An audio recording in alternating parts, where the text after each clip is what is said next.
In today's video, I'm going to teach you how to connect GoDaddy domain to hosting your email quick and easy. Before we jump in, here's the big picture. We're going to point your domain's name servers at Hostinger.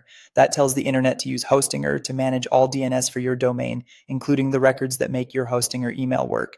If you already have custom DNS records elsewhere, consider taking a quick screenshot of your current settings so you can revert if needed. Start in your Hostinger account. Log in and head to your hosting setup or the domain area inside Hostinger. Your goal here is simple. Locate the exact name servers assigned to your account. Hostinger typically provides 2 or more name servers. Copy them carefully and keep them handy. You'll paste them into GoDaddy in a moment. Accuracy matters here. Even a small typo can delay things. Now switch to your GoDaddy account and sign in. Open your profile menu and choose My Products to see everything tied to your account.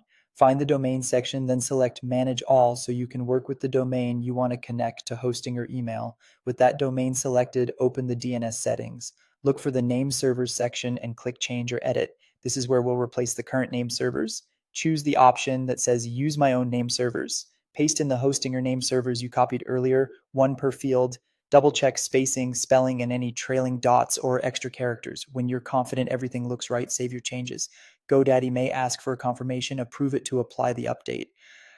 From here, it's mostly a waiting game. DNS changes aren't instantaneous. While updates often begin showing within 2 to 4 hours, full propagation across the internet can take up to 24 to 48 hours.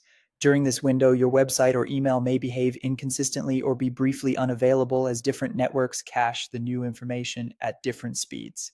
That's normal. If you're planning a launch or sending important emails, give yourself a little buffer time. A couple of closing tips to keep things smooth. Avoid making additional DNS edits while propagation is underway, and if something looks off, wait a few hours before troubleshooting. Once propagation completes, Hostinger will be in charge of your domain's DNS, and your Hostinger email should route correctly through their records without further action. That's it. Quick, clear, and done. Follow these steps, be patient with propagation, and you'll have your GoDaddy domain connected to Hostinger email with minimal hassle.